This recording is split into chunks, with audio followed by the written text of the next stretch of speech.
us where you're joining us from. Even as my panelists are setting up, because we want to start in a few. Let me just project the program so that all of you can just have to screen.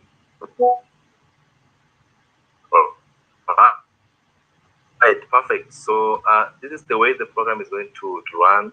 So for now, it's waiting for our colleagues to join in.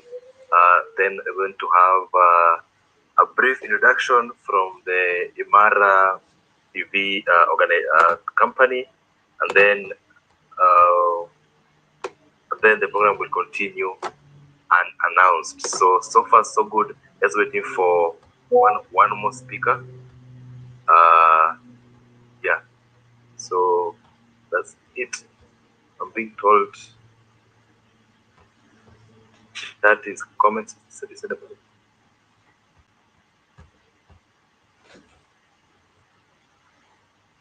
Okay, our final speaker is settling in. Mr. Trevor is back. In the meantime, Steve, maybe you can just give us some interludes, even as we sort the chat section. So I'm being told it's not working. Yeah.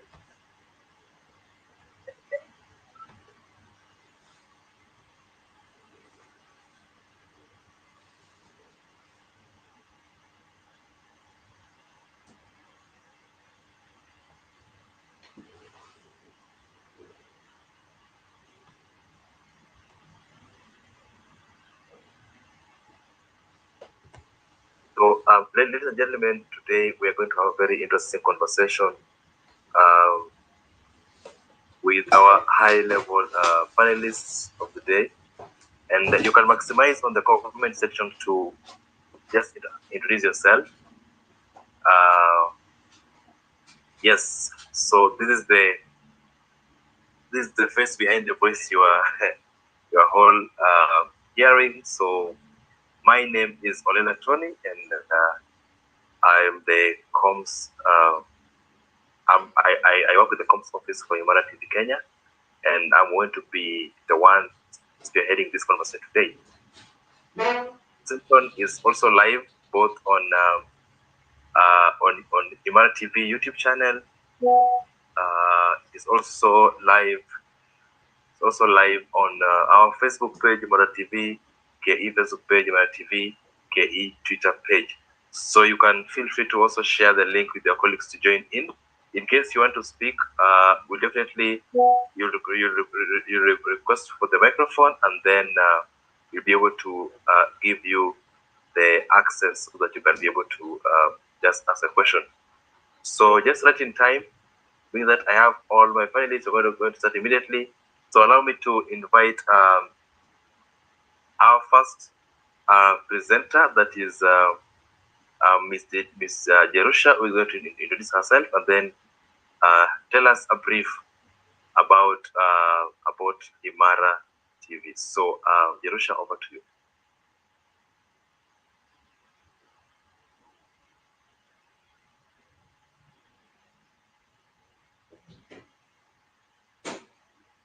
Jerusha, your mic is muted. Can you hear me? Yes, we can hear you, and we cannot see you. These technical problems. Just give me 1 second.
Sorry, Alicia, you can hear me. We're waiting for you.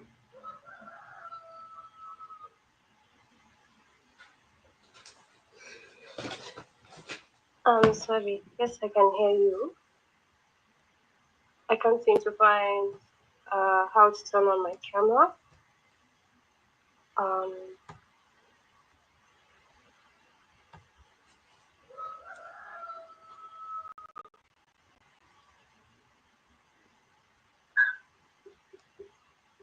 There's a camera icon written video. I don't know if you can see it.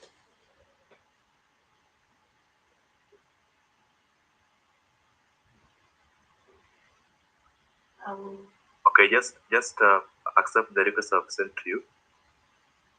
You'll be able to have your camera on. okay.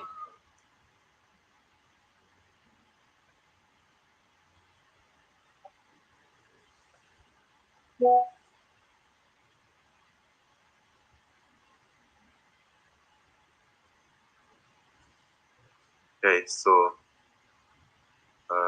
please. All right, so I've sent you a certificate. Yes, now you can hear you. I can see you. Perfect. Well done. Okay. Sorry everyone for the inconveniences caused. My name is Jerusha Okech.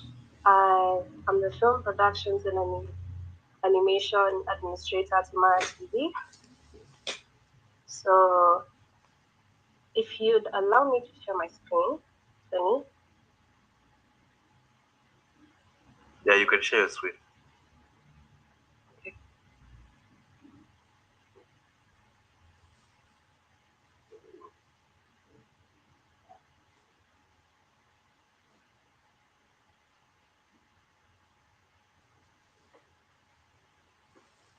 Yeah, in the meantime, colleagues, you can feel free to engage us via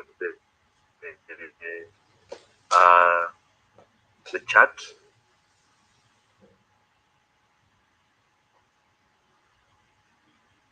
Just give us an introduction and tell us where you are coming from.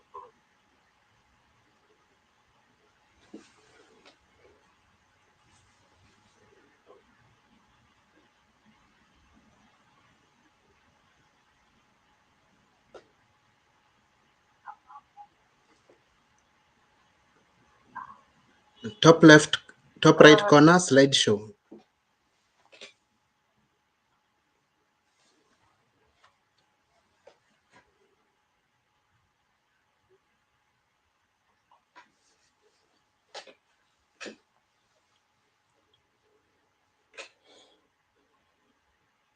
Okay, thank you so much, Steve.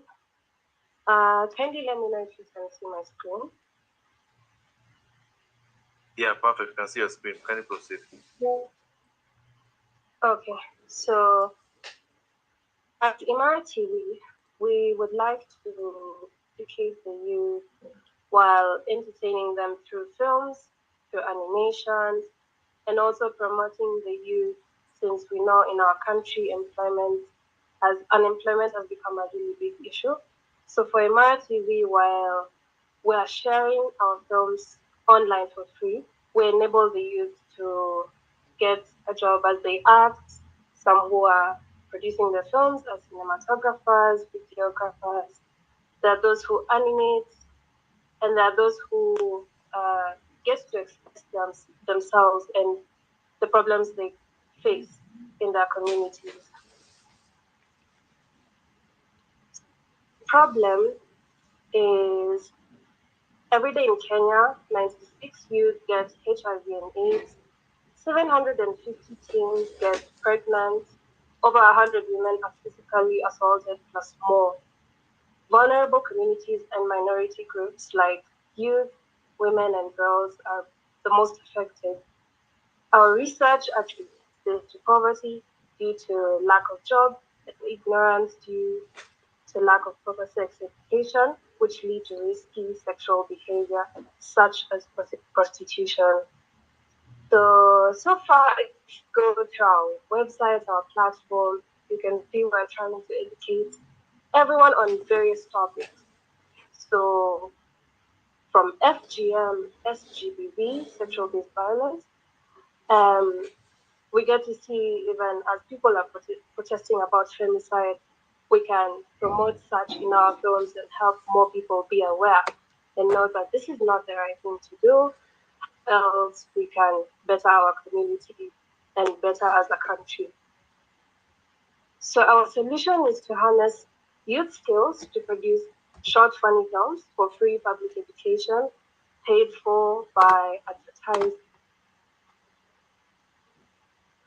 Our strategy, as you can see, we deliver the films directly to members of the public through social media, cinemas, web app like www.imara.tv, DVDs, flash discs, to reach as many people as possible. We sell advertising space to sponsors, pay per view, cinema tickets, and products. How Imara TV works? First of all, like I mentioned earlier, we ensure to harness the skills of our youth through the acting, animating, creating entertainment films based on institutional sponsors, products, services, and advocacy message. Secondly, we provide online and offline broadcasting of the content, like the music, the films, animations, and poems to public for free education. Uh, we create jobs for the youth in the film industry and support services paid for by advertising and royalties earned from the content. So next, our target market, first of all, is the consumers, the sponsors, and the content creators. For the consumers, we aim to educate while entertaining them. That goes from preteens, the teens, and the adults as well. For the sponsors, we target the NGOs, the government, the SMEs, corporate and ad agencies to advocate who are advocating for public awareness and customer reach. For the content creators who do animation, live videos, and podcasts, we ensure they have income, we give them exposure, and ensure they grow as a person or a youth group or film production team.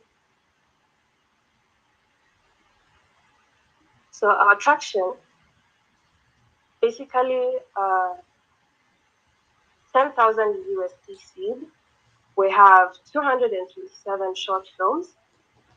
We have 1,731 youth creators.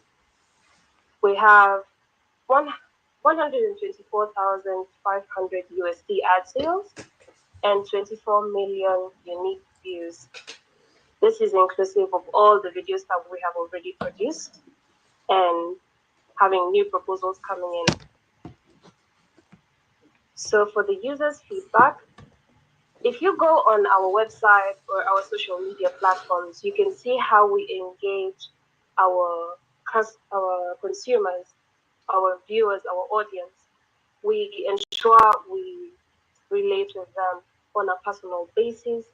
You can see some people consider this as very educative. You find that some people have never been taught such things and they get to learn from our own films.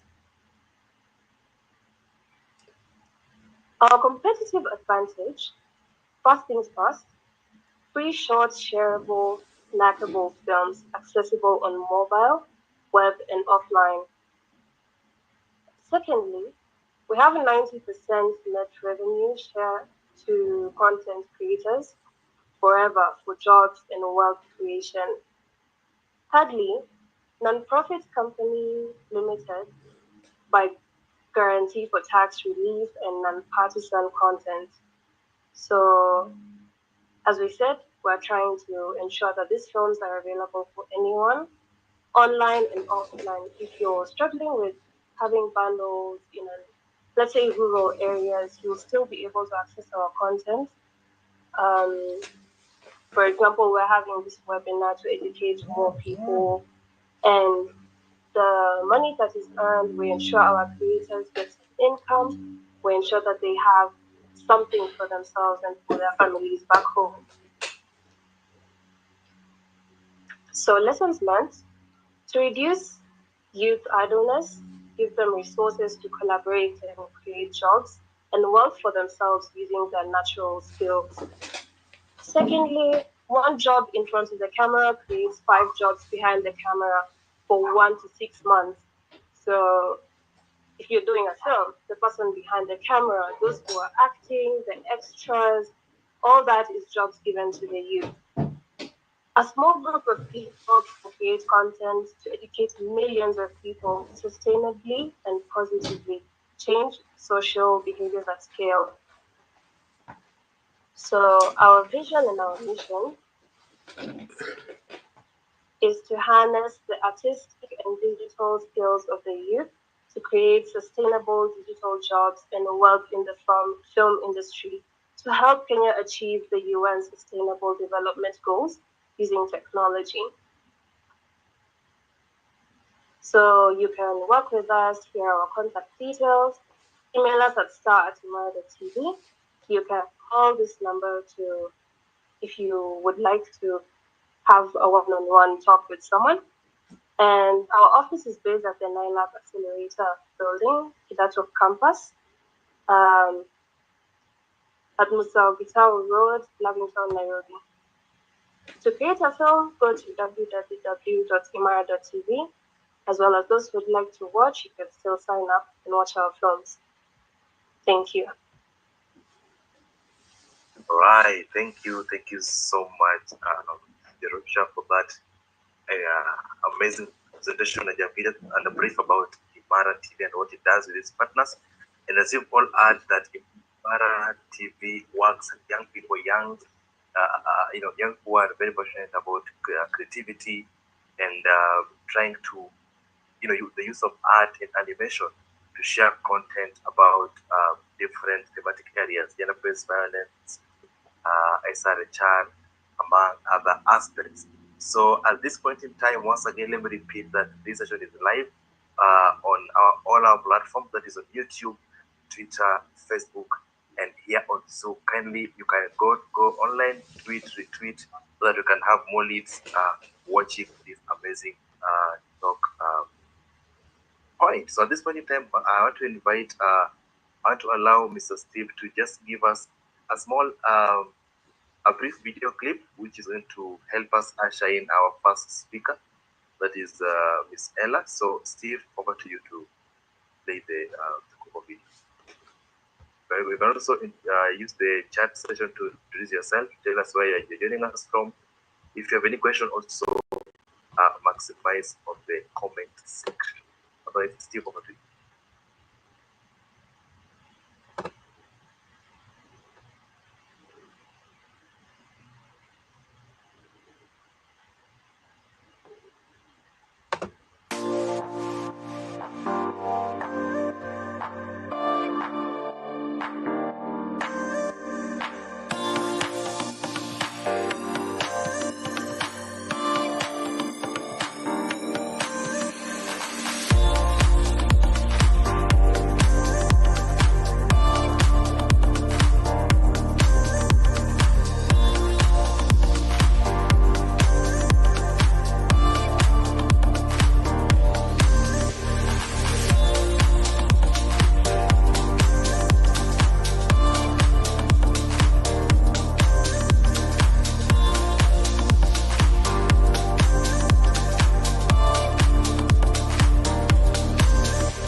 Okay, thank you so much. I believe all of you have heard just a snip of the how art is being used to talk about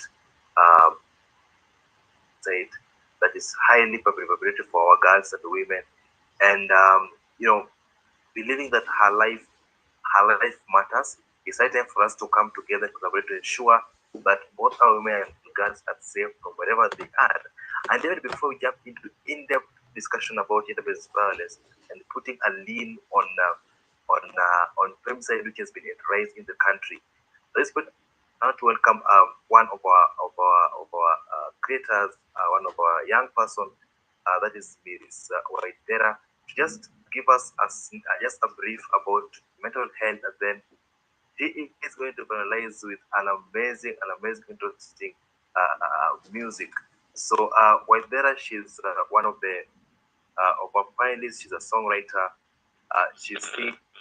So at this point, Waitera, you are ready now and proceed. I am ready. Good afternoon, everyone. I'm Waidera Masharia. Hello. Pardon me. This is the best place I could get. I am Waidera Masharia, a singer, songwriter, and mental health advocate. And I'm passionate, very passionate. I hope you can hear me. Everyone can hear me? Okay. So I am a singer, songwriter, and mental health advocate, very passionate about the mental health of the youth especially. And I believe in the power of youth to make change. It's an honor to be part of today's discussion. Thank you very much for giving me this time. Discussion on gender-based violence. I'm sorry, I have a few. So, as a musician and a mental health advocate, I have seen how challenges of the mental health intersect with issues like GBV, particularly for youth. Today, I'd like to share with you how we can use our voice literally and figuratively to make a difference. So, why this matters? Why does all this matter? GBV affects millions around the world. In Kenya, and it is a reality that we can't ignore. Young people like us are not just witnesses to it. We are survivors, advocates, and agents of change. And we have the tools like, we have tools like creativity and community that can amplify our impact. So let's explore how we can define gender-based violence, how it affects our communities, and most importantly, how youth and creative expression can play a role in entry. So let's get into it. So gender-based violence refers to harmful acts directed to an individual based on their gender, and it includes physical violence, sexual abuse, emotional manipulation, and economic deprivation. While gender-based violence is discriminative, that is the word. I do not know any other word to use. Affects women and girls, anyone is affected. So why should young people care? We should care because over 40% of women in Kenya have experienced physical or sexual violence, many of them being underpassed. Survivors often experience trauma that affects their mental health, relationships, and future opportunities. GBV perpetuates a cycle of inequity, making it harder for communities to thrive. And if we want a safer and more equal future, it starts with us confronting this reality right now. So, youth are at the heart of this issue. If we all know that right now, even as we have seen around, even the deaths that are, the femicides that are happening are not happening with the older generation, they are happening with the younger generation. And so we are at the heart of it, and we have the energy and creativity and power to influence and steer the community and question, like, try to and not be our brothers, as we have to be at the forefront of this situation and quote unquote navigate for the So throughout history, art and music have been a powerful tool for change, and it has been used to communicate on the major societal issues. And as a musician, I've used my platform to address issues like mental health and the GBD. One of my songs, as I am going to sing at the end of this short presentation, talks about mental health and the resilience that one needs to face the adversity. When we use music or art, we are not just raising awareness, we are creating space for healing for someone who feels invisible because of their trauma. Hearing a song that says, I see you and I understand you can be life changing. Now, I'd like you to think for a moment. Just think with me for a moment. If you can still hear me. If you find any issues, if you can't hear me, please let me know, Olele. Because my phone. Yeah, actually, we can like some slides and then maybe I can what? I can't hear you say. So we can hear some scratch from your end. Maybe you can earphone or something. Maybe there's a radio or a TV near you. Please turn it off.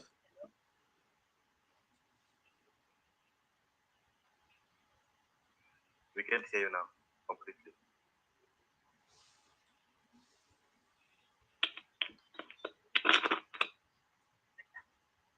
Yes, now we can hear you.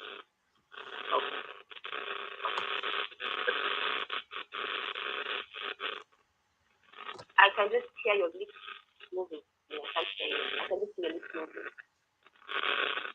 Saying we can hear some scratches from your end. Maybe you can get earphone. If I remove my earphone, you can't hear me. All right, okay, just proceed then. Proceed. We can't hear you.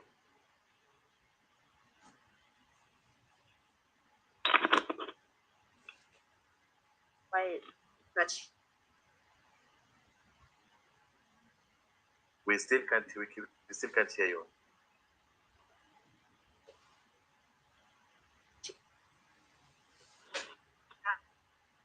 can you hear me? Can you hear me? Oh, we just have to survive. Yes, we just have to survive the noise now. I'm so sorry. Kuna watu wanalima na huku nyuma na ndani kuko even noisier than here. So as I was saying, now I'd like you to kindly think of a moment. Think for a moment. Sorry, I'm sorry. Think for a moment. What creative talent, for those who are here with us on this webinar, what creative talent do you have? Is it music? Is it writing? Is it drawing or something else? Imagine how you could use that to make awareness or support survivors of GBV and give them room to heal, give them space to be themselves. Here is some examples I can give. In Kenya, youth-led social media campaigns like My Dress, My Choice have challenged the cultural norms and sparked nationwide discussion. Also, globally, movements like Me Too have used storytelling to amplify survivors' voices and demand accountability. So, my challenge would be, think of your own voice. What story could you tell, or what impact could you bring, and how could you inspire action? It doesn't have to be perfect. It doesn't have to be it just has to be authentic to the thing you're trying to bring to the table, the change you're trying to bring to the table, or the impact you're trying to bring. So, what can we as youth do? We can take action. Now that we have explored the problem and the roles of the creative, let's talk about what we can do as youth to tackle GBV. Here is one. We have a few, and I'll take a few. One, we can educate ourselves and others. And that means we understand the root cause of GBV and challenge harmful students. Talk to your friends, your family, your community. Talk to anyone who is willing to listen. Even your family and community about what you've learned. My second point is to support your survivors. Support them because, as I had said earlier, we need to be a brother's keeper. So create a safe space where survivors can share their stories without judgment. Support organizations that provide counseling or shelter. The third way that we can come up front is raise awareness. Use social media, music, or events that highlight the issue. Share facts that start conversation and collaborate with others. Another thing we could do is collaborate for change. Push for policies that protect survivors and hold perpetrators accountable. Youth voices matter in policy making. I'm sure we all know that. Our voice as youth really matters in policy making. My fifth point would be use your creativity. Write, sing, paint, act, dance, whatever creative gift you have been blessed with, you can use that to make a statement. No one can do this alone, so partnering with others who share your passion for change together can amplify the effort and create a ripple effect. So in my conclusion, before I continue, as youth, we are not powerless. We have tools. We have the tools, the creativity, and the courage to stand up against GBV. Each small action we take, from sharing a song to starting a conversation, adds up to the larger movement. So I will leave you with this. How will you use your voice? Whether through music, storytelling, or simply being there for someone who needs you. I challenge you to take that step. Let's commit to creating a world where there is no one who lives in fear because of their gender. Thank you for allowing me to share my thoughts and my passion with you today. It has been very humbling to do that. Right, but thank you so much. So I'm going to give Steve give us a piece for let's say 2-3 minutes of your message. Oh na na na na, why did Simcon music? Seeking attention, searching for affection. I'm seeking attention, searching for affection. I'm seeking attention, searching for affection. Seeking attention, searching for affection. I want to leave this place. I'm looking for my homeland. Nimechoka kukaa hapa. Nataka mabawa nipae, 'cause I want to go. Nataka kwenda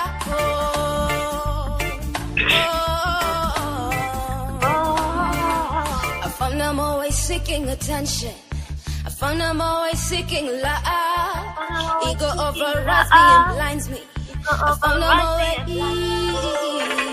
seeking attention, searching for affection. I'm seeking attention, searching for affection.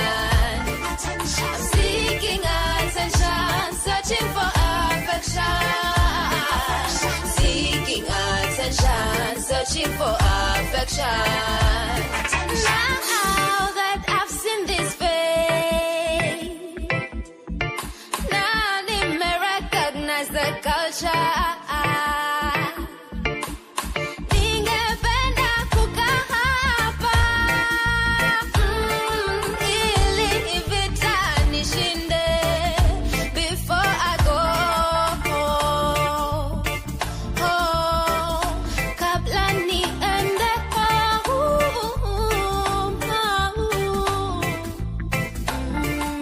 I found I'm always seeking clarity. I found I'm always seeking the truth. Lust is always following and hunting me. I found out lately, seeking attention, searching for affection. I'm seeking attention, searching for affection. I'm seeking attention, searching for affection. Seeking attention, searching for affection.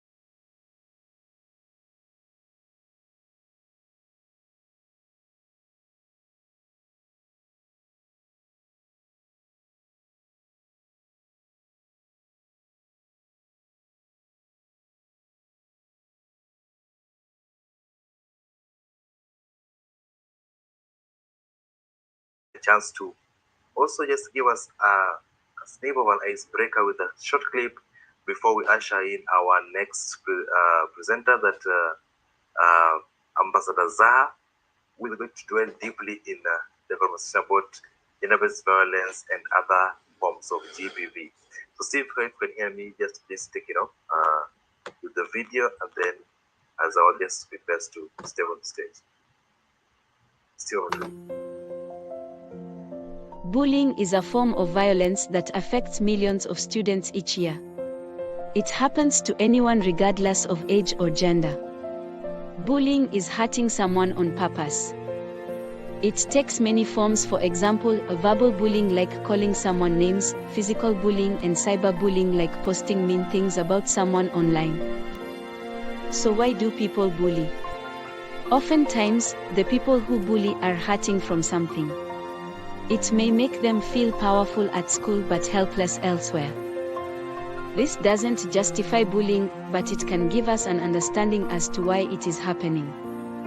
If you find yourself bullying, talk to someone. All is not lost, you can get help and start to have real friends. Meet Ruth. Ruth used to love school. But now she hates going because she gets verbally bullied about her clothes. Sometimes people call her ghetto, and it really hurts her feelings. But she is too afraid to tell anyone. Ruth's attitude changed and stopped talking in class. Thankfully, her teacher noticed and got her to open up about her bullying. You deserve to feel safe and happy in school. If you witness bullying, you can help make it stop. Don't be quiet. Reach out to the person being bullied. Report the matter as soon as possible. If you feel safe to do so, tell the bully to stop. If we all work together, we can put an end to bullying.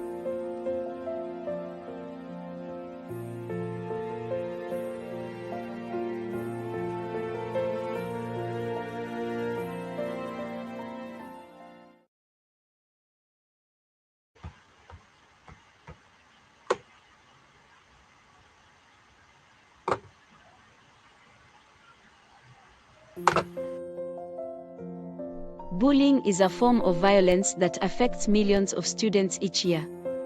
It happens to anyone regardless of age or gender. Bullying is hurting someone on purpose. It takes many forms, for example, verbal bullying like calling someone names, physical bullying, and cyberbullying like posting mean things about someone online. So why do people bully? Oftentimes, the people who bully are hurting from something. It may make them feel powerful at school but helpless elsewhere.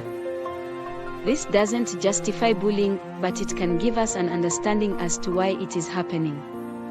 If you find yourself bullying, talk to someone.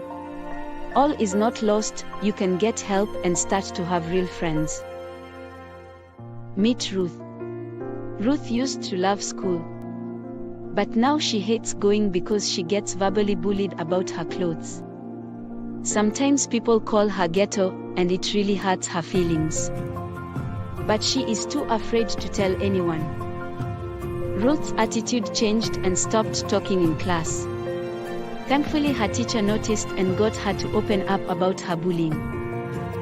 You deserve to feel safe and happy in school. If you witness bullying, you can help make it stop. Don't be quiet. Reach out to the person being bullied. Report the matter as soon as possible. If you feel safe to do so, tell the bully to stop. If we all work together, we can put an end to bullying.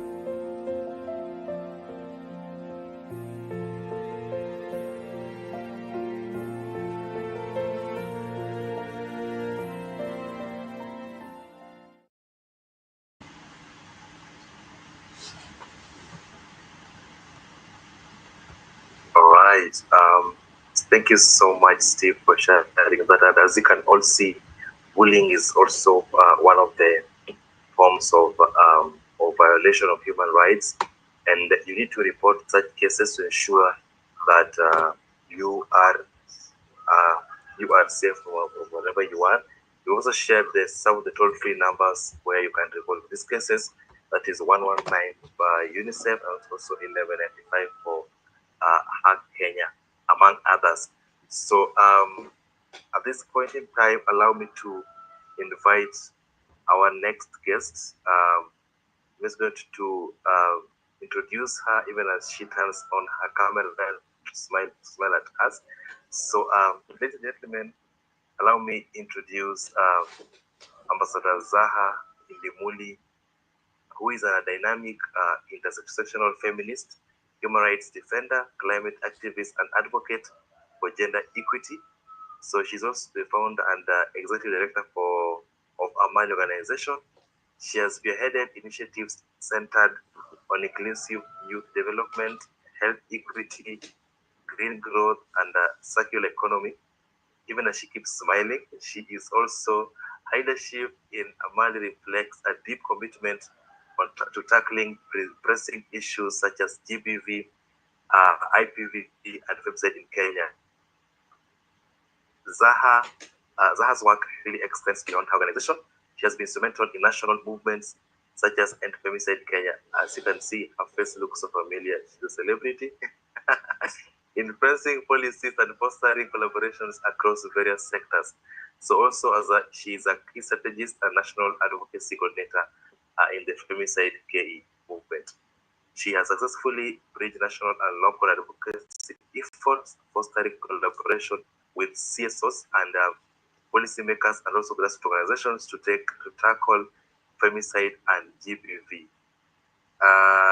She was also recognized with her diplomatic and activism approach towards advocacy, and now associates with the United Nations and the UNEA and also United Nations conventions to combat desertification.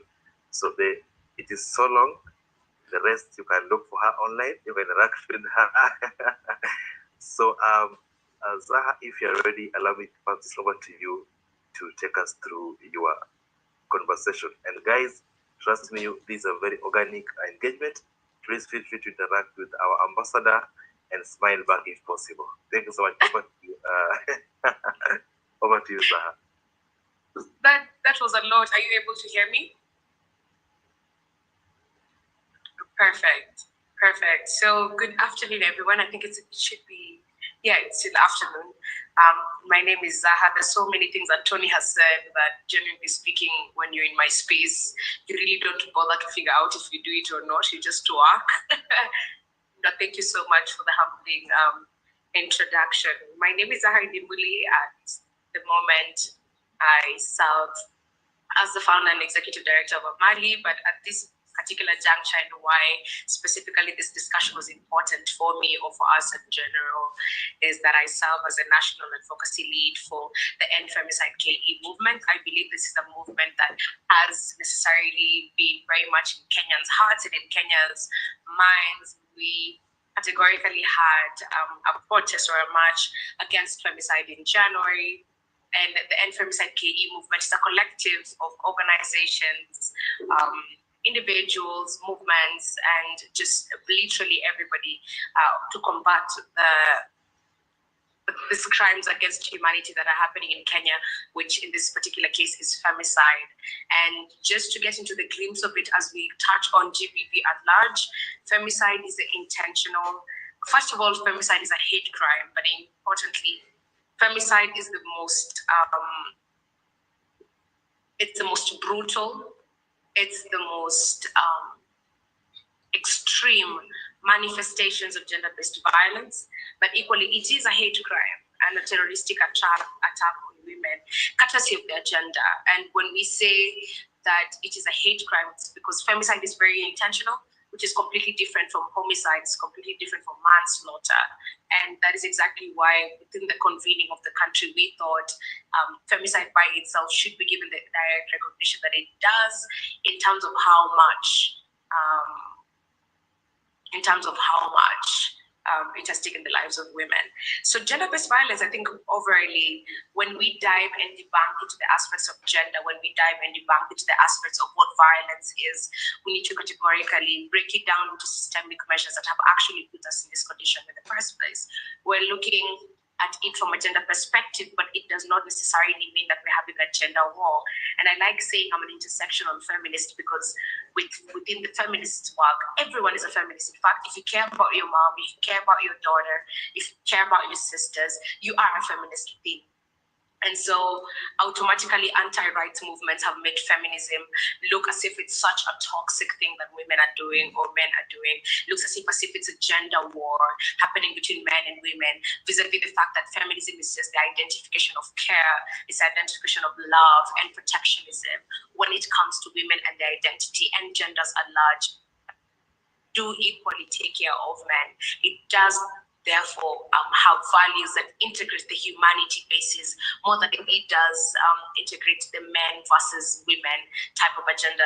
And anti-rights movements have been very, very vocal about making sure that we as women or just feminists across the globe have this identification of a toxic situation, which is exactly what we're also trying to curb within the stereotypes of GBV. Gender-based violence would attract a very significant number of persons that have been able to get experience, whether it is sexual assault, physical assault, verbal assault, and right now we're having TFGBV, which is technologically facilitated gender-based violence. And all these forms of violence are very, very key in this understanding, in that as we program, as we think through the ending of GBV, the ending of femicide in general, we need to cut across all multifaceted extension to which GBV is actually very much happening. And one of the key things that would be very, very clear for me to share today is the fact that in absolutely the entire globe, the World Bank does necessitate that 38% of women have been able to experience gender-based violence in whatever form, in whatever context. And when we say gender-based violence, the phenomenon is just not necessarily looking at women from the perspective of victims. It also looks at men who are victimized as women are being violated.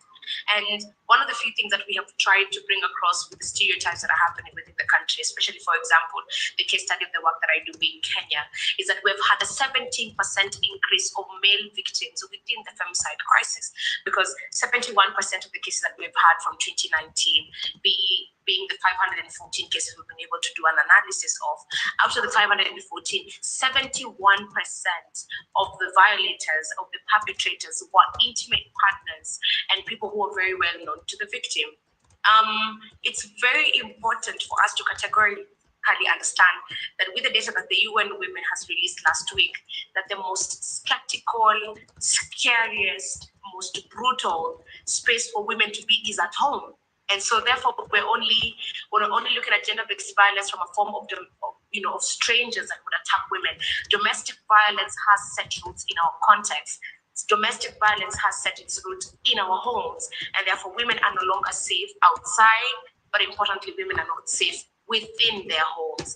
And you can imagine being hypervigilant continuously, and as a human being, that's what we keep saying, this discussion needs to move from a gender war to a human rights war. You can imagine you're a young woman, or you're an old woman, or you're a child, you're a girl, you're a lady, you're a woman, you're a mother, name it, call it. And we're talking about women in all their diversity, meaning we're also mentioning members of the LGBTQ community, our sisters with disabilities, sex workers, every woman in whatever diversity. you're looking at a situation whereby when I wake up in the morning, I need to be scared of my brothers. I need to be scared of my father. I need to be scared of my uncles. I need to be scared of my grandfather. And when I leave the house, I need to be scared of the watchman. I need to be scared of the public transport. I need to be scared of the shopkeeper. I need to be constantly scared as a woman. And so that type of vigilance is exactly which has also brought in a lot of thyroid to a lot of autoimmune diseases that women have to suffer day in, day out, that are categorically increasing. And we're losing women out of diseases of being hypervigilant. And apart from that, looking at the fact that women reproductive health systems are not well funded, neither are they well researched. We're having Kenya where the highest killer of women, apart from femicide, is cervical cancer. Yet the research around cervical cancer is beyond minimum. And we barely use any data that comes from Africa in the first place. And so categorically, women's spaces, women issues are defunded, and it's the truth and the reality that we need to talk about.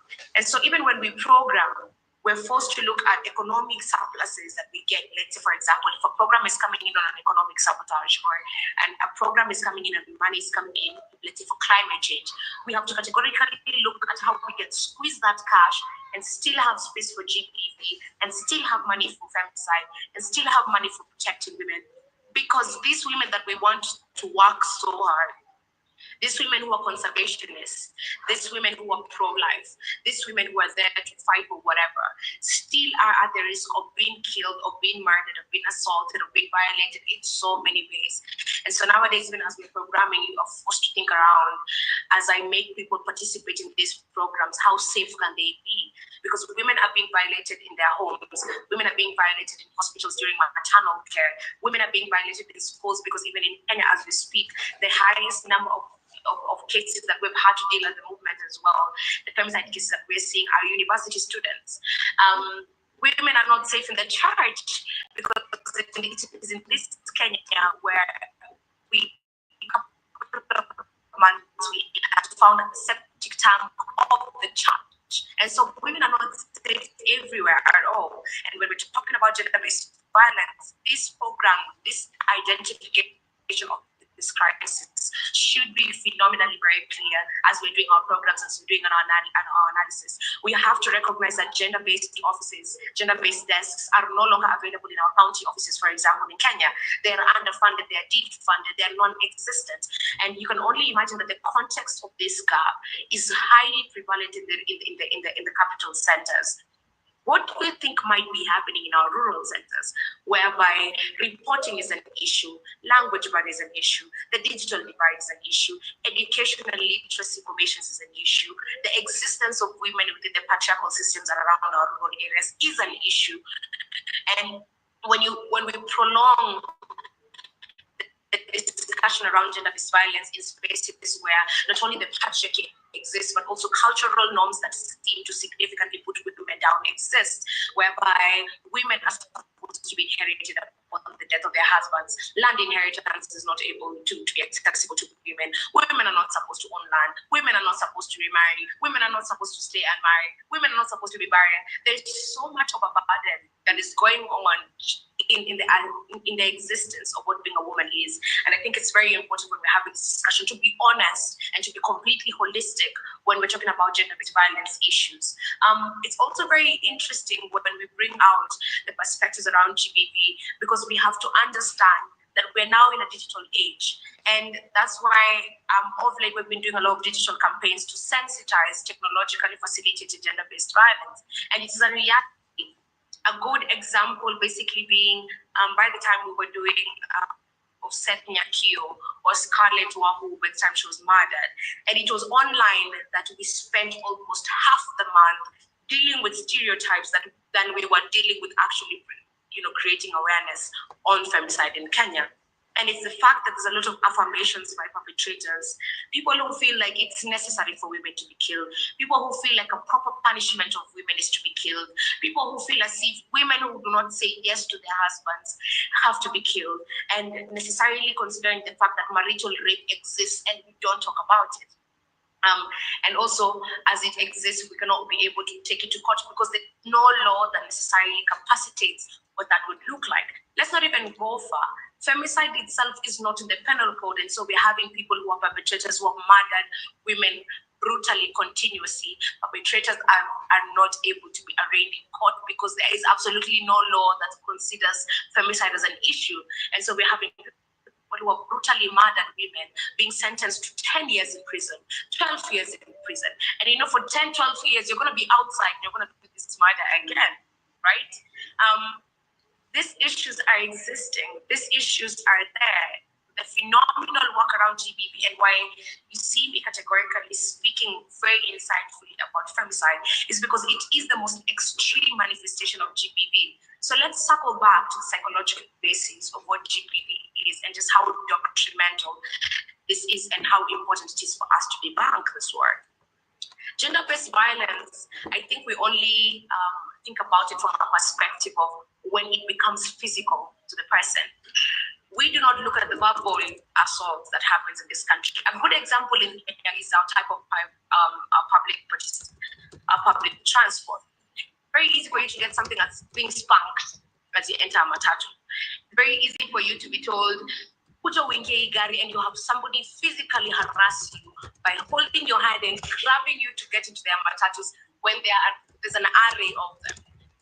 There's another one whereby we really have normalized catcalling, and immediately you have been catcalled by a group of men and you refuse to actually accept the catcall, or rather, if you refuse to say yes or something and just respond to the catcall, you're going to be verbally abused until you walk away. And it's become quite, and let's not forget that Kenya has just finished 4 years before we used to strip women in the streets for wearing what they want. And I've heard somebody saying, my dress, my choice. It was a campaign that we were able to do under so much fear and under so much threat, because you would walk with a long skirt, with a short skirt, with a skinny dress, with an unskinny dress. And when men feel as if you're not dressed appropriately, you will be stripped on the road. Kenya has just finished 4 years before we criminalize that, and even now it's not being necessarily criminalized. It's been shamed publicly, so that cannot happen anymore. But women have suffered in the hands of society, and we have suffered in the hands of a society that affirms the perpetrator, that condemns the victim even upon their demise or even upon their assault or their abuse, that necessarily protects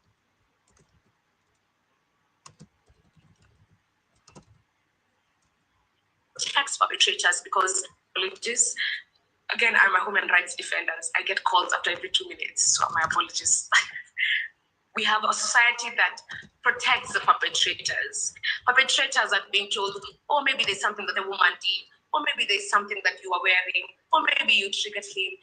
Victim blaming is another essential aspect that we need to talk about when it comes to GBV in Kenya, because even when a woman is battered, when a woman is murdered, when a woman is beaten almost to death, and we've seen the last case that happened the other day of this church guy who went and cut the fingers of, I think it's the wife, and we're seeing Kenyans coming to say, but he's a man of God, but he's a priest, but he's the pastor.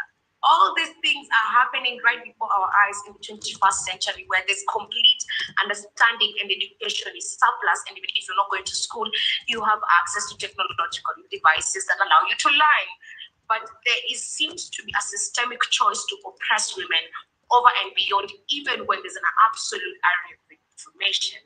Let's talk about children and how much harm gender-based violence has escalated amongst children. As the Anti-Femicide KE movement, this year has been one of the toughest, because our youngest victim was 4 years old, and they gang raped this child. Also, trigger warning, because most of my stories are not very nice and friendly. Our youngest victim this year was a 4-year-old. She was killed together with her sister. She was 9, and they brutally gang raped the 4-year-old, and apart from gang raping her, they killed her. And when the sister was coming back from school, they raped her as well and killed her, and they hung these 2 children on a tree.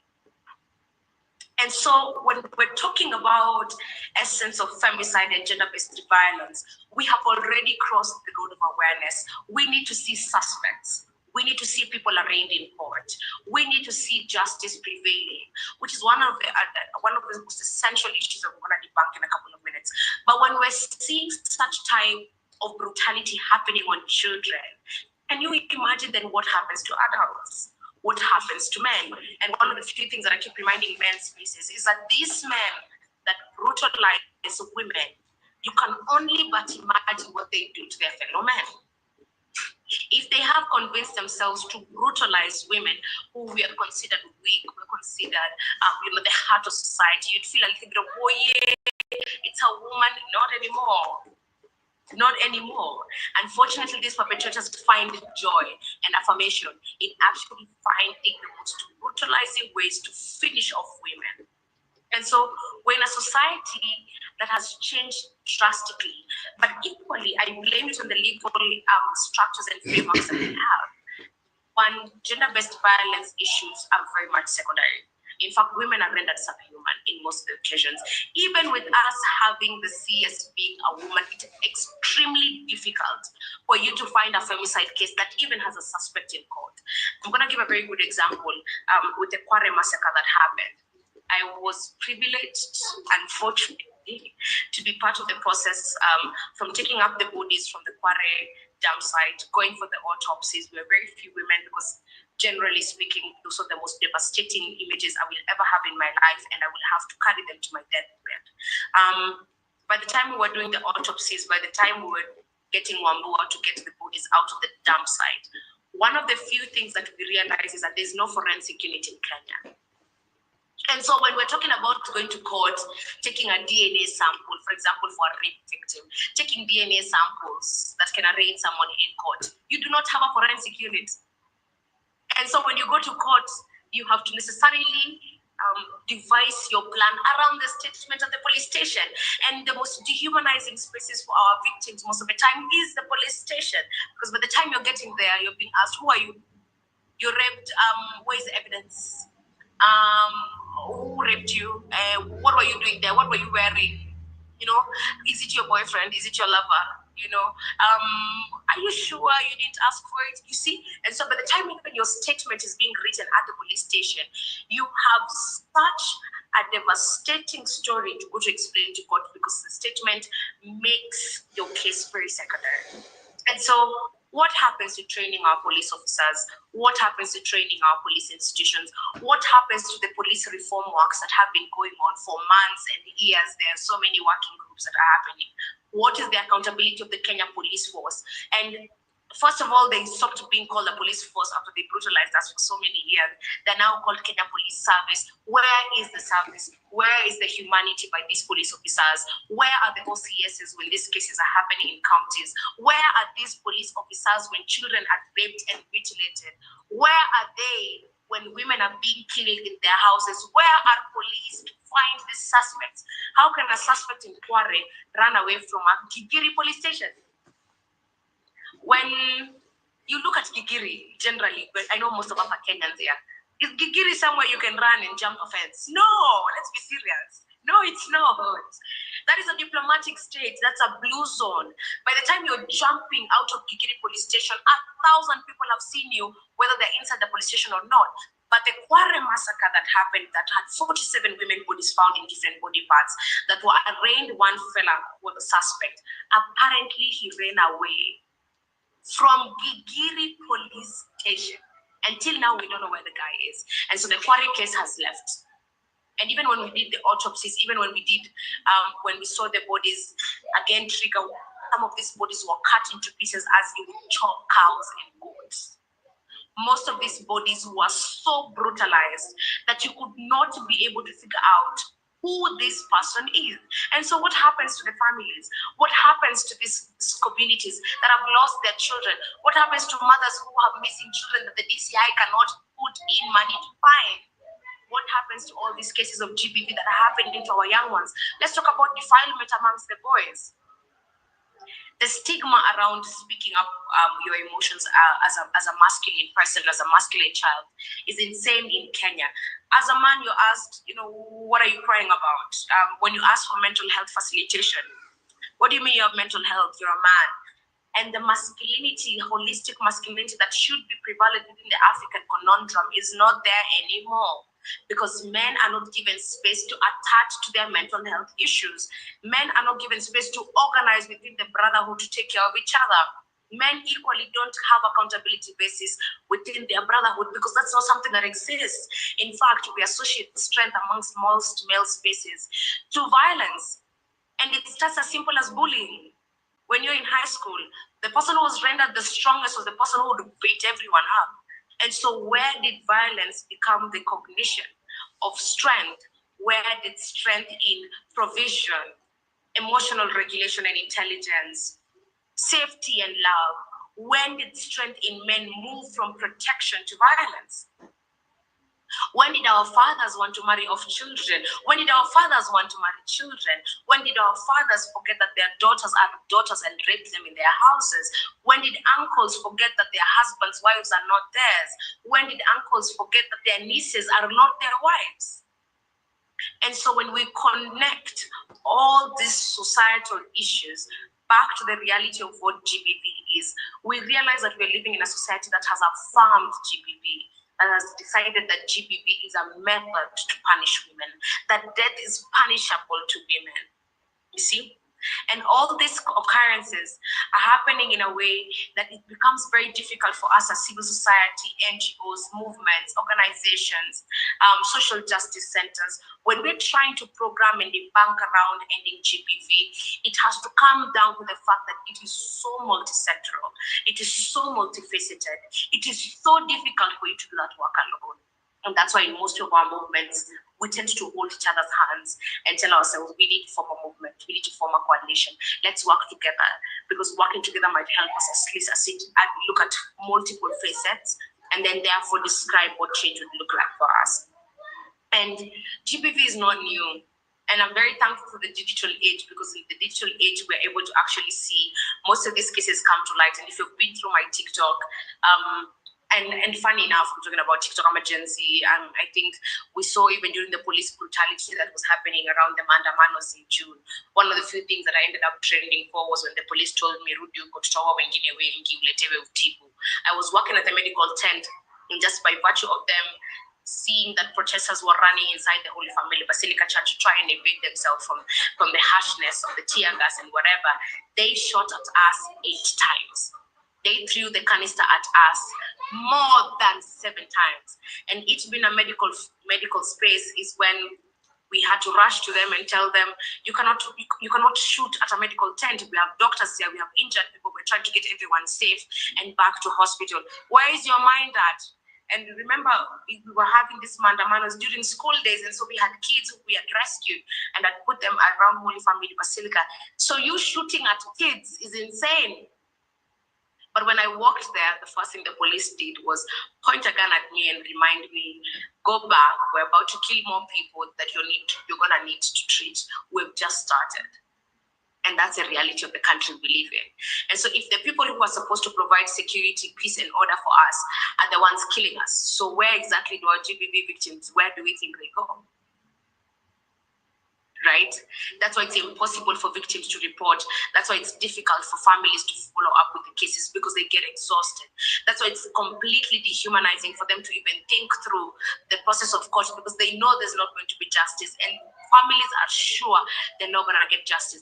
Most of the families that we're dealing with, especially within the movement, they tell you, no, I don't want this case to be in social media, because even if it goes in social media, I will not get justice for my daughter, right? And so we're having to have so many issues going back and forth within this space that really puts a lot of burden on us as civil society, or us as non-governmental organizations, puts a lot of burden on us as human rights defenders, puts a lot of burden on everyone else except government. And when we talk about GBV, it's a security issue, it's a health issue, it's an administrative issue, it's a public service issue. You cannot separate GBV from the national cohesions that you want to do, because you're dealing with 51% of the population, which is women. And so these women are the ones taking care of the children. These women are the ones taking care of the men when they come back home from working. So we cannot necessarily separate gender-based violence issues from our day-to-day activities within the country, because they are one and the same. Because the highest number of laborers in the societies are women, whether we like it or not. That the highest number of laborers in whatever sector are women. And even when we're looking at decision-making, women are still at the 3% when it comes to leadership positions. We have a whole council of governors, the G7, who we have not had absolutely anything when it comes to femicide. And as much as I'd love to put on a bash on them and say, you guys are not talking about it, your leaders, your governors, what are you doing about it? They also don't have the position to. Because when you go to the members of parliament, 3/4 of the house is men. And so therefore, this discussion is to separate from it being a gender war to it necessarily being a human rights war. So that maybe for the first time, we can have both genders look at women as human before us being women, before children being children. Maybe for the first time, we can humanize our work. Maybe for the first time, we can humanize our advocacy. Maybe for the first time, we can humanize gender-based violence and realize that these types of violence are not just happening on women, they're happening on human beings. And like I said, this year is going to be the one of the most brutal year, because most of the cases that we're having male victims within the femicide crisis. And it's important for us to acknowledge how important it is for the male phenomenon within the house to protect the women. Most of the men have grown up in homes of abuse, and they have been beaten up and whooped up by their fathers for trying to protect their mothers from violence. And these are the same young men who grow up into families and also associate control within the home as violence. And so when we come and tell the men as well, you need to stop killing women, but that's exactly what they know. They know when a woman talks back, they deserve to be beaten. They know when a woman makes another default, they're supposed to be killed. These are the same men who are the highest number of persons within prisons, who are the highest number of persons within perpetrators. The violence that is happening within the brotherhood, the violence that is happening within men themselves needs to be co-regulated. And it's a call to action to men that accountability spectrums and structures need to start from within the brotherhood. So that when you look at women, it no longer looks like a gender that is on the other side that is fighting you, but it looks like human beings who can join you in your protectionism and who can join you in healing what masculinity is. And maybe for the first time, we can have men come back to society as protectors from protecting themselves. Because the only reason why men used to go to war was not just to protect the women, but to protect themselves. And that strength is to come from the love of what they had for humanity. And that has changed over time. And the patriarchy system does not necessarily benefit all men. Mind you, men are still suffering from the same patriarchal systems. The patriarchy system benefits few men who make a lot of money out of the fear that is proliferated around the masses. The religious system needs to be called out, and I'm sorry to say that, and I'm Muslim, but the religious spaces need to be called out. It is the Archbishop of the Presbyterian Church who resigned the other day after there was cases of defilement and pedophilia within the church. And it's in this country as well that we had a nun being killed inside the convent. And it's in Mombasa where we had a priest who was accused of defiling a 9-year-old girl. And guess what the court did? The court told the priest to do community work. Why is the priest not in jail?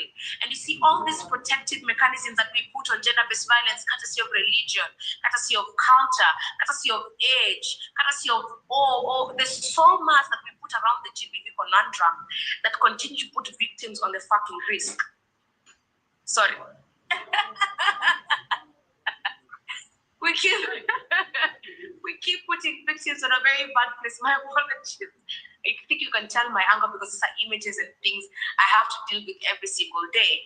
And one of the few things that we have to also take up when it comes to the GBV space is that victims are left behind. We deal with the perpetrators, we deal with all these things, but these victims who survive femicide, these victims who survive rape, these victims who survive violence, what happens to them?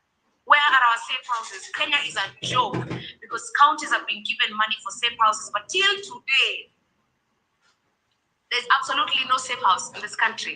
And our CSOs are also meant to now look at, and I have one mentor mom within this country that has raised me within this space, and she's called Njeri Mwigwi, and she works around Usikime. She's CEO of Usikime. The safe house of Usikime is always overflow. Where are the safe houses within our county? When we're talking about women should leave their marriages where they are abused, where do they go to? Where is economic availability for these women to be able to start life again? Where is our effort in taking care of the children left behind from femicide victims? Because most of these mothers, when they are killed, the kids are just left. And mind you, when women are killed, especially when you've been murdered in such brutal ways, you are not buried normally. In most communities, in fact, you're buried at night because nobody should know that your daughter was killed. And the stigma that comes to these families after they have been known, your daughter was raped, your daughter was killed, your daughter was done this and that and that and that. It is difficult to exist as a woman in this time because everything about us is a cause of murder. Cheptegei's case, Rebecca Cheptegei was killed. She had just come back from the Olympics and she had come to Kenya to try and buy some piece of land after what she had earned, probably within the Olympics. She was killed in Kenya. We had to go bury her in Uganda, yes, and the feminists of Uganda did join us in Kenya. One of the few things that were coming very clear is that she was just killed for being successful. So does it mean women are not supposed to go to school? Women are not supposed to be champions? Women are not supposed to be anything? Does it mean necessarily that we cannot find ourselves as women existing in a space of success and abundance because we are threatening a murderer? So all these issues, when we think about them very clearly and we think about them holistically, we need to start putting programs that not only try to protect our victims and take care of them, but how about we start looking at what exactly can reduce the number of perpetrators? How can we reduce the numbers of women that are being killed every single day? How do we hold accountability to government and every single institution that necessarily is supposed to protect our masses against gender-based violence? How do we invite men to be in tune with their emotions? How do we invite them to look at mental health differently? How do we create space for men to facilitate themselves to organize and create space for them to actually have easy access to mental health facilitations? When does it stop? Becomes a question. When do we stop killing women? When do we stop killing children? When do men stop killing each other? When does it end? Where does the violence line end? When do we see hope? And when can women just wake up and stay alive? Where can we find that humanitarian space for all of us to exist as human beings within the world? I would have had so much to say, but I have so many engagements coming up after this, and I'm happy that we're holding space and creating space to have these conversations. Very good job to the team behind this work, and that might be the end of my presentation. Thank you so much. All right, thank you so much, Zah, for the great presentation, and I'm really happy the way you really brought it out so naturally and with pure honesty. And it's so sad that in this era we are still losing our girls and women, just relying on the previous, just recent case of my late friend said. It was really so devastating, and I don't know where we lost humanity, and I don't know why people must just keep on not being emotionally intelligent when handling their issues. And you've also touched on men should try to come together, organize themselves to ensure that at least we understand what's happening around us and just be safe. So what I can just add on that is that we all must ensure that we do not contribute towards the normalization of violence also against women, girls, and even men. And instead, we need to work and collaborate closely to ensure that we work towards an environment free from any form of gender-based violence. FGM, talk about it. Child marriage, talk about it. For now, when schools will open in next year, January, Kenya, we might have lost so many girls out of child marriage and FGM. Talk about the recent KEO case where a pregnant woman was forced to go for cutting. What's really happening? Men, we say that we are the custodians of culture. What are you owning in that culture? Yeah. So we need to be really open-minded to ensure that, despite the fact that yes, culture is very good, but not all cultures really do good to us. I need to ensure that we speak out, make our voices so loud, so that each and every person around us is safe.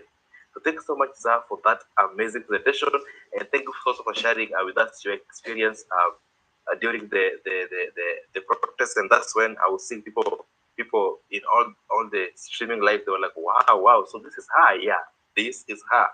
And we work so closely with her in other engagements must to ensure that we defend all the human rights.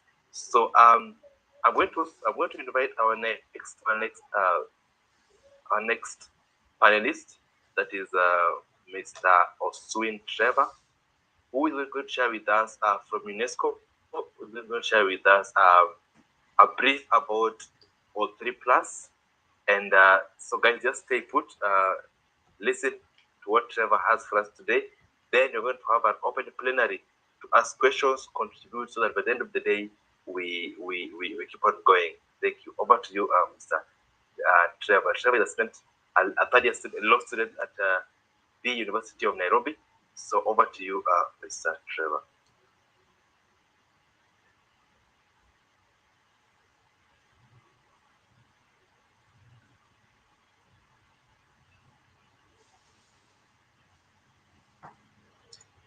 Thank you so much, Tony. I'm audible from your side?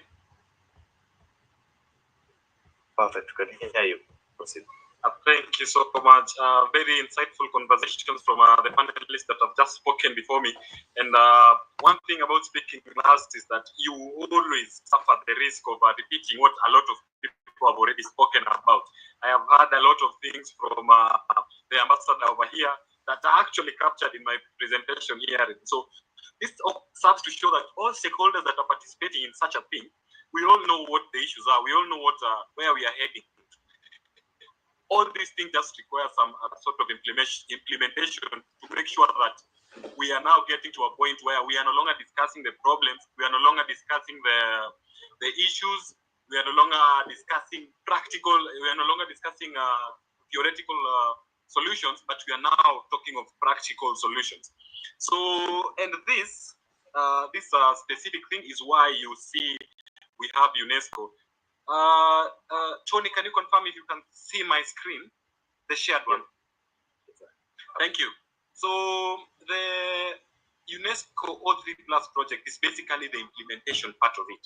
Now this is where we have to ensure all these practical things that we are doing come to be established. And what better place than to do it other than in universities, in our universities, where we are now bringing up this new generation, where we are now putting together people who are going to be the next champions. They're going to be the next people who will be now seated in such spaces, championing for the same things.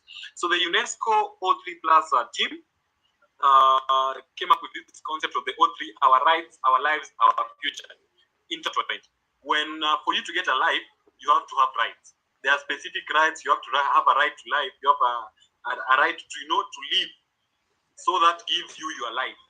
Now our lives. And now our lives, we are now charting our future. As young people involved in such, we are now charting our future. So the project goal of the UNESCO O3 Plus is threefold. So the young people that we are targeting as under the UNESCO project is basically to ensure that we have three important things. One is to provide positive and comprehensive sexual and reproductive health education. Education is power. The best way to actualize something, the best way to impact something on someone is through education. You teach someone something, it will not just benefit them, it will benefit a whole other load of them. So this is actually a very one of the most important parts of the UNESCO O3 Plus, the education. Educate a girl, educate a boy, you've educated her future. Back to our lives, our rights, and our future. We are also focused on the gender equality to ensure that in our education that you are providing to campuses, we ensure that there is a championing of gender equality, to ensure that these people who are growing up will not come up with the backward, if I may call them that, tendencies where, some people are more equal than others. There is this analogy of shamba la wanyama and wanyama wengine wana haki kuliko wengine. So just to bring an end to all that thing and ensure that there's gender equality. And of course, how do we do this? Practical solutions that I had mentioned. You need to focus on reduced HIV infections, education, provision of health services, provision of screening and everything, provision of unintended pregnancy. You have to ensure that pregnancies are planned if someone wants to go that direction. Unintended pregnancies are a huge hindrance for students in our campuses. And speaking from the perspective of a student, I have actually seen instances where people drop out of school due to unintended pregnancies and everything. So this is actually a hindrance. This is actually what we call a limitation in our pursuance of these things. So you need to ensure that these unintended pregnancies are reduced. And the third one is to eradicate gender-based violence. The main reason why we are in this webinar today, we need to ensure that you are eradicating not only gender-based violence, but all forms of violence.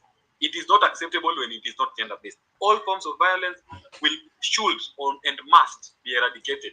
And that is why the UNESCO O3 program, in its vast reach, that is in 10 UN campuses in Nairobi.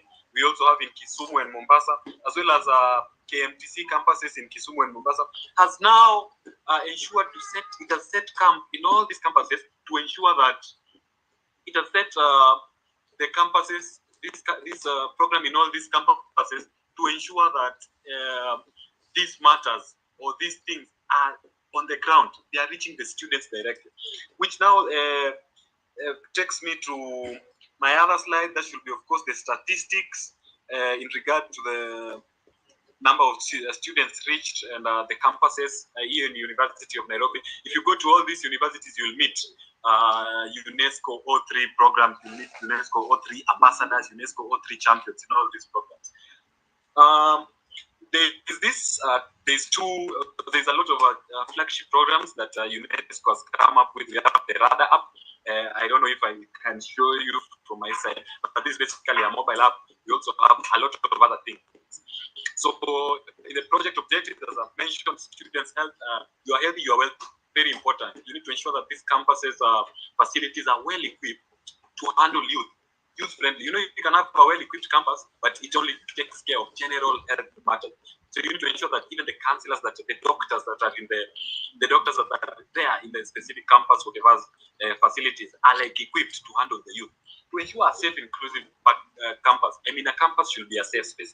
I believe so, because a lot of students actually spend time in campuses. So a campus should be a safe space. Nobody should be coming to campus now and now they fear that for their lives, they fear for their, if they're going to be safe in the next 1 or 2 hours. A campus should be a safe place for everyone. Institutionalization, basically ensuring that these matters, these specific matters are now included in the curriculum. They are now, everyone knows there is an end GBV policy in the University of Nairobi. There's an end GBV policy in KMTC to ensure that specifically there is institutionalization of this comprehensive sexuality education, SRHR, and SGBV prevention and response through curriculum and policies. In our school, we have a lot of sexual harassment policies. We have all these policies. So what UNESCO does is to ensure that they are working, their enforcement. The Radar mobile app, I believe the best way to reach, actually, if you look next to you right now, you will see a mobile phone. If you stretch your hand, you will, in a round motion, you will definitely get to touch a mobile phone. So the best way to reach the youth nowadays is through their smartphones. I also have mine here, through their smartphones. So you have to ensure that maximum reach. There's this institutionalization of the Radar app. The Radar app was developed by UNESCO together with university students. This is basically UNESCO. It's like a hub. It's like a mental health hub, if I may call it that. It has counselor information. It has information on SRHR, HIV prevention and everything, campus relationship. These are questions that you might not want to ask anyone. My girlfriend has told me to do this and this and for that. My boyfriend has told me to do this and this, and you are not sure whom to ask because maybe fear stigmatization and everything. So all at the palm of your fingertips, you have the Radar app, which is available, by the way, on the Play Store and on the Apple Store. You can easily access the Radar app. Registration is very easy. Actually, registration takes like around 5 minutes. You're done with the Radar app registration. So this app basically is to emphasize the maximum reach. I have just seen a comment pop up that this program needs to go far and right. Your first step is the Radar app. Download the Radar app from the Play Store, and you now have access to all these benefits. One of my favorite O3 plus projects. I love all of them, but one of my favorite is the UNESCO Safer Campus campaign, simply because, as I had mentioned before, I believe campuses is where a lot of people spend their time. Campuses is where a lot of youth spend their time, and especially in this era. So a safe campus for all. I mean, everyone should enjoy being in campus. Campus should be that experience which won't give you trauma. No one should be going alafu anasema mimi when I was in campus nilikuwa traumatized. I don't want to remember my university days. I know if I ask Tony here to remind me about his campus days, you will see him all smiling, and he will start telling us this was what was happening. This was what, everyone should have that happy feeling when they are talking about their campus life. So there's basically this safe campus campaign is to influence mentalities. The best way to fight something, the best way to institutionalize something is to tackle the mentality, to make sure it goes into someone's head that you are not supposed to conduct any forms of violence, that you are not supposed to be bullying anyone in campus. So mentality is all that matters when it comes to such things. You know, you cannot place guards everywhere. You can put guards in every corner of the school to tell people that you're not supposed to fight, you're not supposed to do gender-based violence or anything. But you can influence their minds through curriculum, through enforcement, you know, through policies and everything. So this is what the Safer Campus is about. That's a social and behavioral campaign. This was launched in Nairobi on 2nd October. In KMTC, there was a very lovely event and a lovely work just to ensure, you know, to tell people that awareness that the Safer Campuses campaign exists. It was also launched in Mombasa on 21st November. Just recently, the launch was done in Mombasa. So basically, this is a partnership between UNESCO, the institutions of higher education and tertiary institutions, as well as the Ministry of Education. The vision, of course, as written, is to ensure that ESA, East and Southern Africa, is an area free from violence. Students are empowered with knowledge, information, agency, resources to prevent gender-based violence. The goal: safe and inclusive campuses. Objectives of the campaign: one is to raise awareness, make people understand that what are the forms. You know, I've just had Ambassador talk about the different form of of gender-based violence. It is not only physical. We have mental, we have economical, we have psychological, gender-based violence. So makes people understand. You know, when I was doing my research sometime, I saw someone saying that sometimes you don't realize that you are actually abused till later. So once people understand this, you can actually help institutionalize these matters. You also need to foster dialogue, make people talk about these things. You find out that someone is afraid to talk about something because what ongelele your story. At this person bullies me, this person does this to me. People are afraid to talk about it. So what the Safer Campuses campaign is to make people talk about it, make people say we need to end violence. We need to end all forms of bullying. No catcalling girls. Make sure people are talking about it.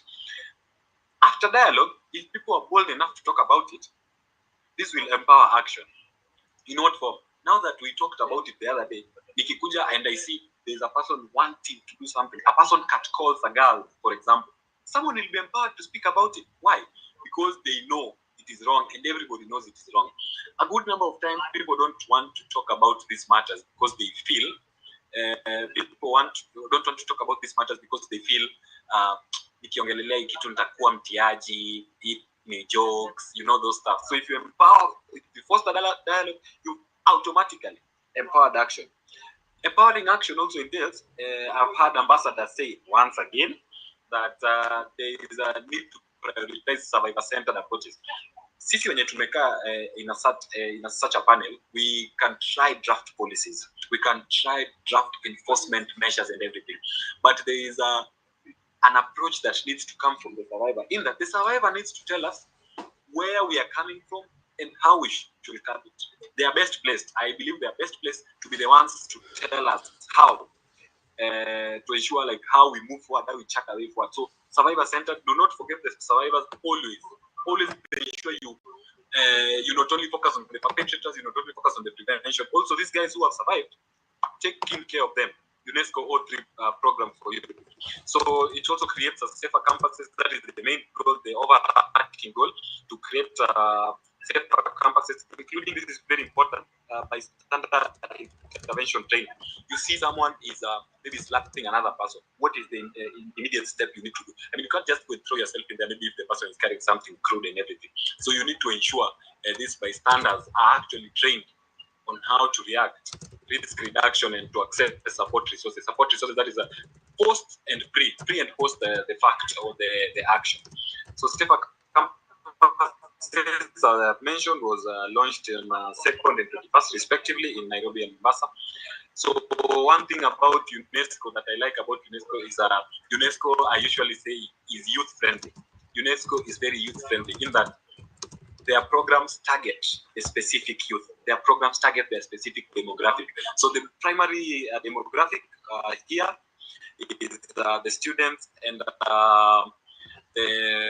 administrators, like the campus and the tertiary institution environment, the people who are around that environment. Those are the primary institutions. And then now the secondary institutions, you have the clubs there, just to make it institutionalized, the NGOs, the regional and national media, as well as the teaching bodies and government departments and everything. So, Tony, I am seeing my time is far much gone. Allow me 2 more minutes as I wrap up.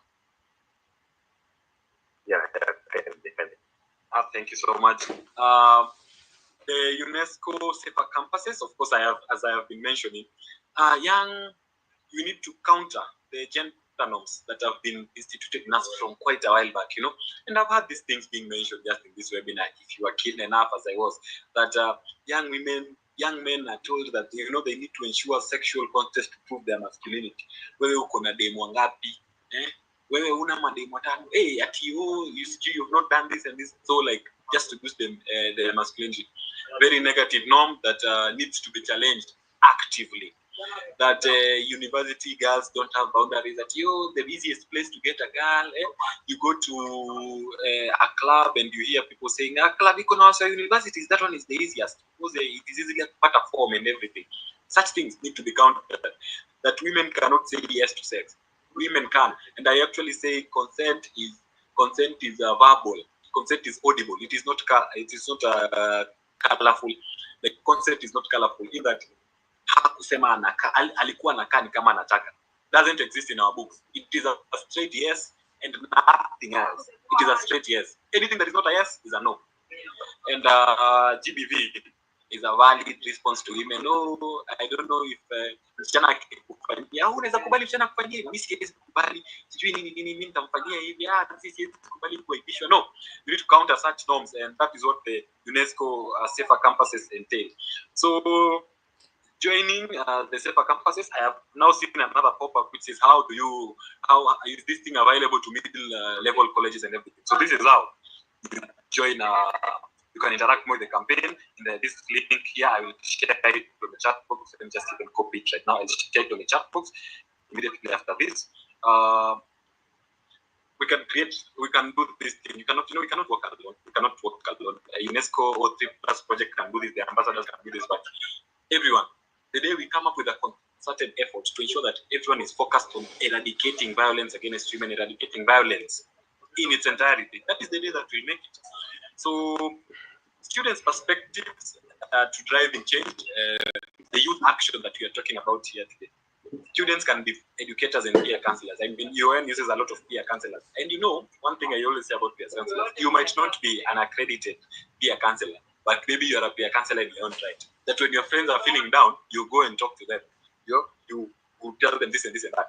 Peer counselors, peer educators. But now it is better if you are trained. The peer counselors training, UNESCO does a lot of them. Actually, there was one a few weeks ago. A lot of peer counselor training. If you get these programs, please join in them to ensure that you are equipped with skills to offer this support. Like, mtu asikuja kutrauma down peer, so you're now sad to people. Like, sasa tutadu. Ensure that you get this training when they come up. UNESCO offers a lot of them time and again. They need to support network groups. I mean, a lot of CBOs, a lot of people are coming up with these mental health clubs. People go for walks, people go to Karura. Here in campus, a lot of people do that. Some people just come up on a Saturday, they form whatever, they go to Karura for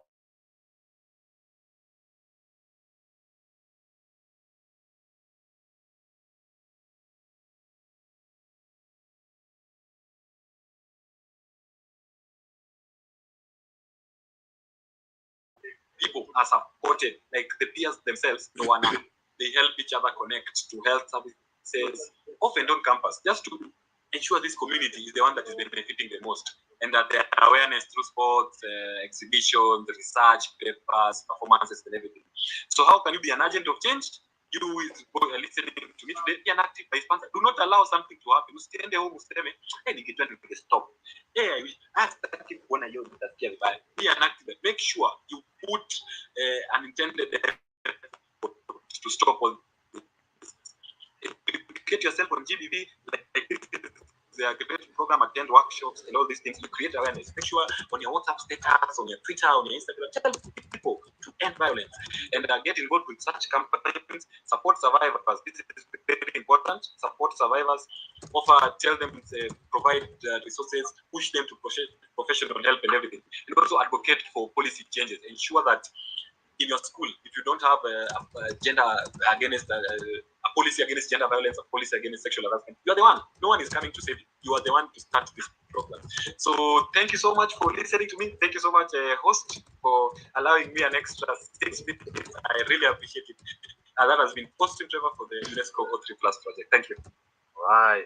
Thank you much for that amazing presentation from O3 Plus on Safe Campus. And this is just a presenter, because in the next few days, few months, we are going to roll out more about the UN Radar app and KMC Radar app. And don't miss our next webinar, which will be on 10th. That's sometime next week.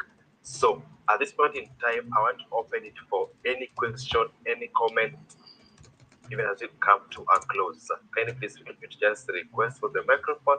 We'll be able to allow you to just speak. I don't know if there's any question.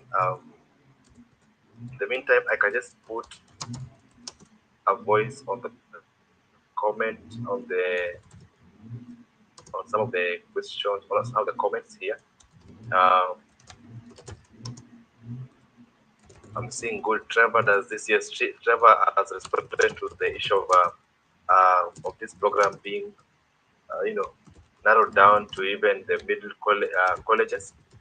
Also seeing comments. Hey, there's so many. Yeah, about the Zaha's conversation. Yeah, Zaha, I'm seeing an interested colleague who wants your contact. You can reach out to Zaha even in her socials. Zaha in Muli, you can get her over there, or you can just chat her privately so that you guys can proceed. Yeah, so I don't know if there's any question or any comment. Let me check. I don't know if there's any question or any comment. All right, so silence means that every one of us we are satisfied with the conversation. Trevor, you can stop sharing the screen. So okay, I'm seeing a question here. The question: how can young people collaborate with organizations like UN UNESCO to combat GBV? And then I'm seeing a question from Duncan asking, what role do international bodies and initiatives, e.g. UN, play in supporting youth against GBV? I don't know if Zah is respond. Zah, all right. So Zah is not here, but I'll try to respond to this question. So the best way that you can actually work with the UN agencies is either through volunteering. Also look at the available jobs at UNV portals. Just submit your interest, create your profile, and be able to get updates on the available job opportunities, or even work with them. Also, you can join the different consortiums, or let me say different movements that work closely with the UN agencies to ensure that you push for their agenda. So I'm saying a question also from Evans: how can we get trainings on peer educators, for example, be it on mental health or research? So these trainings, as you've had Trevor mentioned, there are some information on the radar apps that will be rolling out next next week on our next webinar. But also, as Imara TV, we also have some materials that are there on our website. Just click, maybe Jerusha, you can share the website on the comment section, where you can get more information about even the IC materials, the information, education, conversation materials about mental health and even sexual health rights. So yes, exactly. So I was seeing any other further question. So at this point in time, I don't know if Jen is on the call from UNESCO. Steve, I stand advised.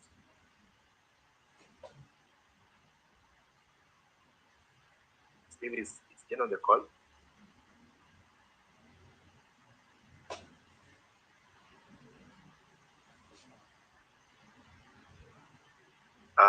Or any staff from UNESCO, if you're on the call, kindly let me know.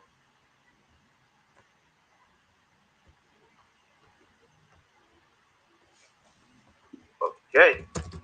So seemingly we just we don't have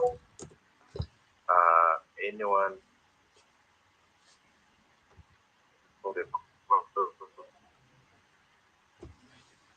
from UNESCO. Okay, Mongeli. Okay, sorry. Yes, yes, Mercy. Yes, Mercy, if you can hear me, you can take it on.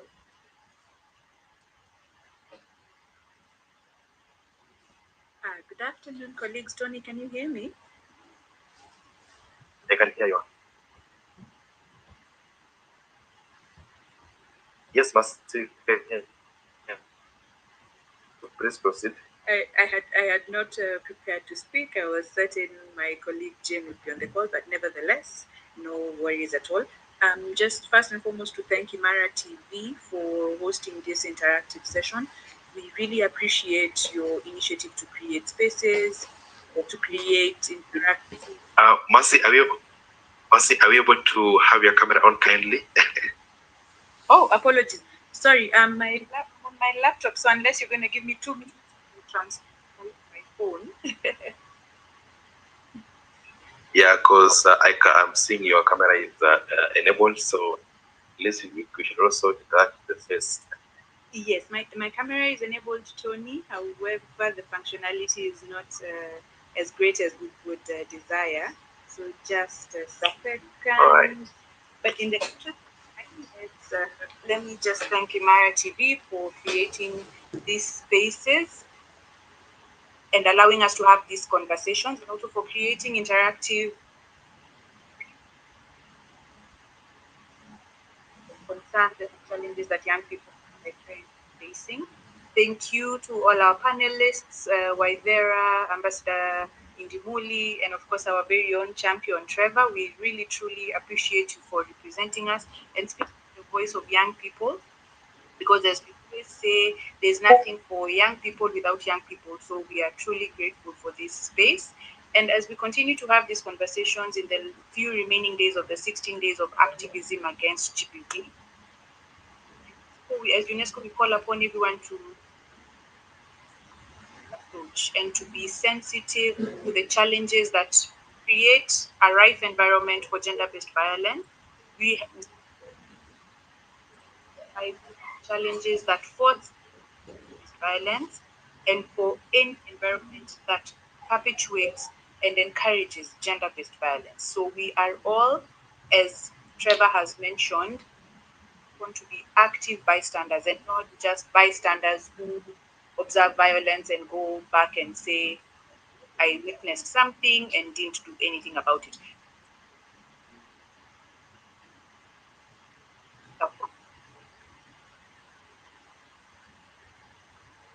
That are geared towards eradicating gender-based violence and responding to what in Kenya we are calling the triple threat. That's the new HIV infections, gender-based violence, and early unintended or unplanned pregnancies among young people. And as we come to the final day,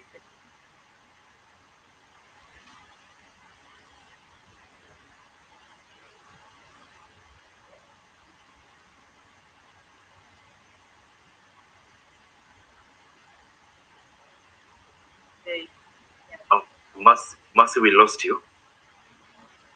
Hello, can you hear me?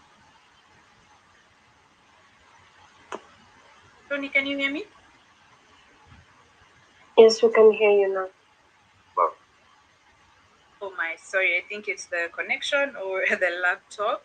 So the call, the clarion call is for each and every one of us to lend our voice to the fight against gender-based violence, because we all have a role to play, and each and every one of us has a voice, and everyone's voice matters. And when we all speak in one concerted voice, then we will definitely attain the goal of eradicating gender-based violence, and in essence achieve all the goals as are outlined in the 17 Sustainable Development Goals. Thank you so much, Tony. Thank you, Myriad TV, participants, panelists, partners, for making sure and enabling us to continue this conversation. And we look forward to more spaces, more conversations, and ending gender-based violence. Thanks, Tony. Over to you. All right, thank you so much, Mercy, for your final remarks on the closing for today's session. And just as Mercy mentioned, indeed we need to be very sensitive and be human enough when having these conversations to ensure that even the voice of the survivor are put forth to ensure that we leave no one behind. And at this point in time, I just want to call it a close for all the people who have been joining us from different parts of the world, from our socials, Twitter, Facebook, YouTube, and on Zoom. We really thank you so much. The numbers were highly overwhelming, and we really appreciate the fact that you did create your time to come over to listen and to us. So yes, as I mentioned earlier, this is just the beginning of the conversation, and we're looking forward to having us once again in the next week on 10th. We're going to have the second series of this conversation, and we keep on ensuring that indeed we unite towards ending all forms of gender-based violence. Remember, GBV does not choose. GBV you can be a victim or survivor anytime. So let's just be safe and give a commitment to yourself that you will play a key role positively to ensure that you protect our rights. Once again, my name is Tony, a gender expert, child protection, and research advocate working with Imara TV in the Comms department. And thank you, all of you, even Mr. Stephen Maina, our CEO, who was in the back end with the tech. Thank you so much for the time and the work well done. To all our partners, the UNESCO or 3+, Safer Campus Program, ICPD Youth Coalition, Imara TV, UNFPA, GSW, among all the key stakeholders, even the young people. Thank you so much for the good job that you are doing. I'm seeing a hand from Charlene. I don't know if you have a word. Just for a minute, I just unmute and speak kindly. Okay, hello everyone. I don't really have much to say, but to appreciate our panelists for the good job that they have done. I had indicated and asked Trevor in the chat whether the campaign applies to mid-level colleges, and if so, how are they able to participate? But the conversation has been enriching. Thank you to Zaha for reminding us where we are and whatever it is that we really need to, and also Trevor for sharing the good work they're doing, and to Waidera as well for the insights, and thank you, Tony, for the good moderation. Yep. All right, thank you so much, Charlene. Though you didn't tell us your name and where you're joining us from, but thank you so much. I know you're joining us all the way from the Nyanza regions. Otherwise, thanks so much, and I want to wish you all the best. Please keep safe. Now, you just want to take a group photo. Let me say a group photo so that we just close.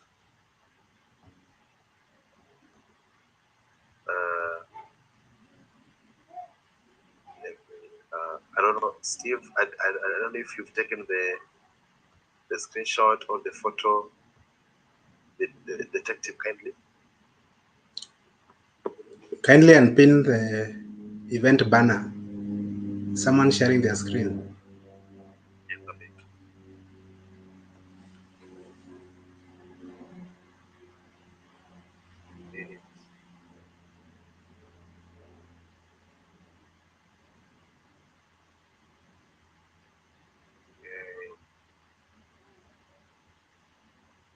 All right, Steve, over to you. So if you can open your camera, you can open the camera, you can smile and give us a peace chill. So Steve, tell us when you're good.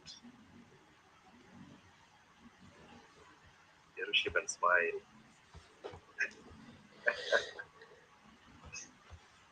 All right, Steve, are we good? Almost done.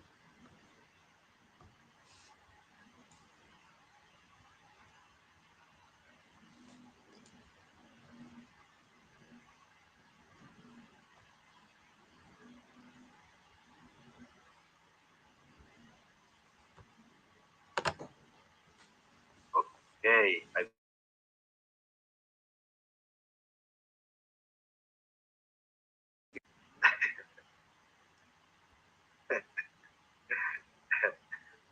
No more smile again. Done. All right. Thank you so much. Okay, please keep safe. And it was a pleasure hosting you as Imara TV, and we're looking forward to having you once again in our next week of conversation and more of our campaigns. You are going to receive more information through our newsletter and our other platforms. Once again, you can check